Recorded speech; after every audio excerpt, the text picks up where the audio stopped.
अस्सलाम वालेकुम। ज़ैन mobile lab में खुश आमदीद।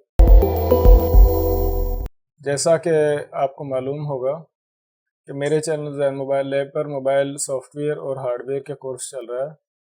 आज मोबाइल सॉफ्टवेयर की चौथी क्लास है, जिसमें मैं आपको इन्फिनिटी बेस्ट डोंगल का सेटअप जो है उसकी मालूमात और फाइलें किस तरह सेलेक्ट करनी है, दो तीन चीज़ें बताऊंगा। वीडियो को आपने मुकम्मल देखना है। अगर आप नए हैं इस चैनल पर, अभी तक आपने चैनल को सब्सक्राइब नहीं किया तो अभी सब्सक्राइब कर लें और वीडियोस को मुकम्मल देखें, ताकि जो कुछ मैं वीडियो में बताने वाला हूं वो आपको समझ आ जाए और आपका वक्त ज़ाया ना हो, आपका टाइम वेस्ट ना हो। तो आइए स्टार्ट करते हैं। यहाँ पर आप देख सकते हैं इन्फिनिटी बॉक्स बेस्ट, ये इसका आइकॉन है। इसको डबल क्लिक से मैंने ओपन किया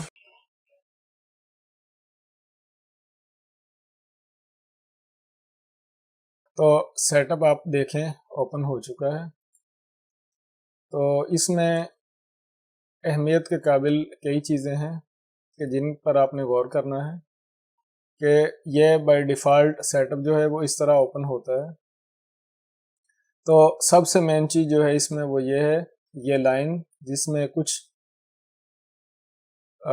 मोबाइल की इकसाम है जो नोकिया के फ़ोन हैं। जिस तरह नोकिया में BB5, एक्स गोल्ड और विंडोज़ 7, विंडोज़ 10, 8, MTK वाले फ़ोन मीडियाटेक लिखा हुआ है, और NX platform, navy manager, tools, other. इनमें जो काम की चीज़ें हैं सब की सब चीज़ों की हमें कोई ज़रूरत नहीं है, हमें सिर्फ एक दो चीज़ों की ज़रूरत है। जिस तरह ये BB5 एक्स गोल्ड लिखा हुआ है और विंडोज़ 8 10 या विंडोज़ 7 और मीडियाटेक। अब ये जो N सीरीज़ है, एक्स सीरीज़ है, मोबाइल तकरीबन है नहीं, ना विंडोज़ मोबाइल है ये भी। तो आजकल जो रनिंग में ज़्यादा चल रहे हैं वो एक्स गोल्ड वाले फ़ोन हैं और मीडियाटेक वाले फ़ोन हैं। हम स्टार्ट कर लेते हैं मीडियाटेक वाले जो मोबाइल हैं, MTK वाले फ़ोन, उनसे। तो MTK को यहाँ पर सेलेक्ट किया। यहाँ पर MTK जो है ये बाय डिफ़ॉल्ट सेट हुआ है। यहाँ पर जब क्लिक किया है तो ये इसकी सेटिंग आ गई है सारी MTK की। तो यहाँ पर आप देखें सर्विस लिखा हुआ है। सर्विस में क्या है कि आप मोबाइल को फॉर्मेट कर सकते हैं, यानी कि उसका फैक्ट्री रीसेट कर सकते हैं, यूज़र डेटा जो है उसको क्लियर कर सकते हैं। यानी कि जिस तरह मोबाइल में सिक्योरिटी कोड वगैरह लगा हो या मोबाइल में कुछ कॉल लॉग वगैरह, पिक्चर्स वगैरह, जो भी छोटे फ़ोन होते हैं, SMS वगैरह हो, तो वो फॉर्मेट फैक्ट्री रीसेट करने से मोबाइल जो है फैक्ट्री डिफ़ॉल्ट हो जाएगा। दूसरे नंबर पे है रीसेट रीड यूज़र कोड। तो ये मोबाइल का जो यूज़र डेटा है उसको रीसेट किए बगैर, मोबाइल को फैक्ट्री रीसेट किए बगैर सिर्फ मोबाइल का सिक्योरिटी कोड रीसेट होगा। तो आपने रीसेट रीड यूज़र कोड पर आपने क्लिक कर दिया और मोबाइल को आप कनेक्ट करेंगे तो सिर्फ सिक्योरिटी कोड रीसेट होगा, यूज़र डेटा जो है वो रीसेट नहीं होगा। तो उससे जो एक ज़्यादा अहमियत की चीज़ है मीडियाटेक में वो है फ्लैशिंग। अब फ्लैशिंग को मैंने क्लिक किया तो ये तमाम की तमाम चीज़ें जो हैं वो चेंज हो गई हैं। यहाँ पर आप देखें कि इधर से ही मैं स्टार्ट कर लेता हूँ। यूज़ INI और मैनुअल, ये दो चीज़ें हैं, ये मैं आपको अभी बताने वाला हूँ। उससे पहले यहाँ पर मैंने क्लिक करना है जहाँ पर लिखा हुआ है मॉडल सेलेक्ट। मॉडल सेलेक्ट जो मैंने लिखा हुआ है यहाँ पर, इसको मैंने क्लिक किया तो ये जो सेटअप है BB5 बेस्ट वाला, ये MTK के ये मोबाइल जो हैं इनको फ्लैश और अनलॉक कर सकता है। जितने ये मॉडल हैं यहाँ पर 108 से शुरू होते हैं और काफ़ी सारे मॉडल हैं। तो ये मोबाइल इस सेटअप से अनलॉक और फ्लैश किए जा सकते हैं। फ़र्ज़ करो आपके पास ये मॉडल है RM944, इसको मैंने सेलेक्ट किया तो अब यहाँ पर ये चीज़ें खाली नज़र आ रही हैं, फाइल वगैरह नहीं आई, और ये ऐड का बटन जो है ये भी विजिबल नहीं हो रहा। तो उसके फ़ाइल सेलेक्ट करने के दो तरीके हैं, एक तरीका मुश्किल है, दूसरा तरीका जो है वो बिल्कुल आसान है। तो मैं आपको दोनों तरीके बता देता हूँ, आगे आपकी मर्ज़ी, जो आपको तरीका अच्छा लगे वो आप चूज़ कर लें। पहले मैं आपको मुश्किल तरीका बता देता हूँ, उसके बाद आसान तरीका बताऊंगा। आपने यहाँ पर क्लिक करना है मैनुअल पर, तो ये ऐड का बटन जो है ये विजिबल हो जाएगा, तो इसको आपने ऐड पर क्लिक करना है। अब जहाँ पर आपने अपने कंप्यूटर में कलेक्शन रखी हुई है नोकिया की फ्लैश फाइल, जिस तरह मेरे पास ये मैंने नोकिया और चाइना का एक हार्ड ड्राइव पर एक नाम लिखा हुआ है, यहाँ पर आगे नोकिया। तो अब यहाँ से मैंने आगे सर्च करना है, ये जो RM मॉडल लिखे हुए हैं 944, तो 944 जो है वो यहाँ पर है। इसको फोल्डर को मैंने ओपन किया, तो जो पहले नंबर पर फाइल लगेगी उसमें ये लिखा होता है रोम। फिर मैंने ऐड पर क्लिक किया तो दूसरे नंबर पर जो फाइल है उस पर लिखा होता है वीवा। तीसरे नंबर पर जो फाइल है उसमें लिखा होता है लैंग लिखा हुआ है, लेकिन लैंग्वेज लिखा होता है। और चौथे नंबर पर जो फाइल है उसमें लिखा होता है कस्ट। और पांचवें नंबर पर जो फाइल है उसमें लिखा होता है जंप टेबल। तो ये फाइल जो है इनको लगाने की तरतीब है। इस तरह अगर आपने मैनुअल फाइलों को सेलेक्ट करना है तो आप इस तरह सेलेक्ट कर सकते हैं। अब मैं आपको आसान तरीका बता देता हूँ। ये ऐसा इसलिए हो रहा है कि कल मैंने सेटअप इंस्टॉल किया था और उसकी सेटिंग नहीं की।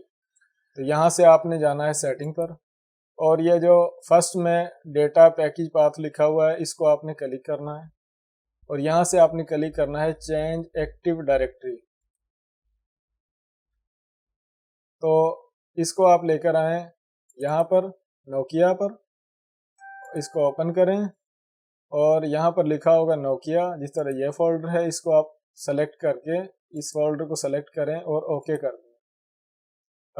इसके अलावा मैं कोई और मॉडल सेलेक्ट करता हूँ, जिस तरह मैं ये मॉडल सेलेक्ट कर देता हूँ। यहाँ पर ये मैं फाइल सेलेक्ट कर लेता हूँ, RM1110 लिखा हुआ है।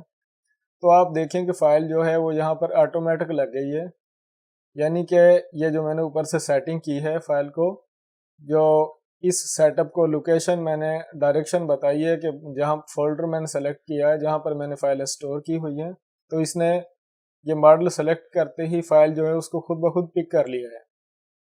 तो तरतीब जो है वो वही है जो मैंने आपको बताई थी। आप तरतीब यहाँ पर फिर से देख सकते हैं।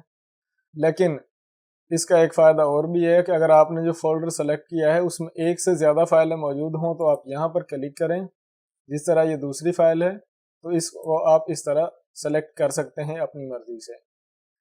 और एक अहम बात यह है कि जो लेटेस्ट फाइल होगी वही फाइल खुद ब खुद सेलेक्ट होगी। उसके बाद आप चाहें तो अपनी मर्जी से दूसरी फाइल सेलेक्ट कर सकते हैं, क्योंकि जो सॉफ्टवेयर है ये ज़्यादातर लेटेस्ट फाइल की तरफ चलता है।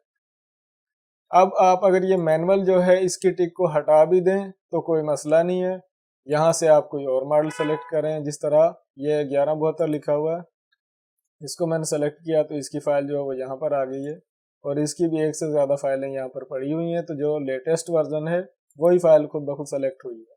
अगर आप जिस तरह यहाँ से मैंने सेटिंग पर क्लिक किया, डेटा पैक की पाथ को मैंने नोकिया का जो फोल्डर है उसकी डायरेक्शन दे दी, तो अब ये खुद ब खुद फाइलें सेलेक्ट कर रहा है। लेकिन अगर फाइल आपने कोई मैनुअल अपनी मर्जी से सेलेक्ट करनी है तो आप ये यूज़ NI वाली टिक जो है इसको हटाएं और मैनुअल पर टिक करें, फिर यहाँ से ऐड पर क्लिक करें, तो वो फाइल जो आपने डेस्कटॉप पर रखी है, जहाँ भी रखी हुई है, यहाँ से आप उसको सेलेक्ट करें, फिर फाइलें सेलेक्ट करें तो मुश्किल हो जाएगा। आसान यही है कि सेटिंग से डायरेक्शन दें, यूज़ INI पर क्लिक करें और मोबाइल को फ्लैश करें।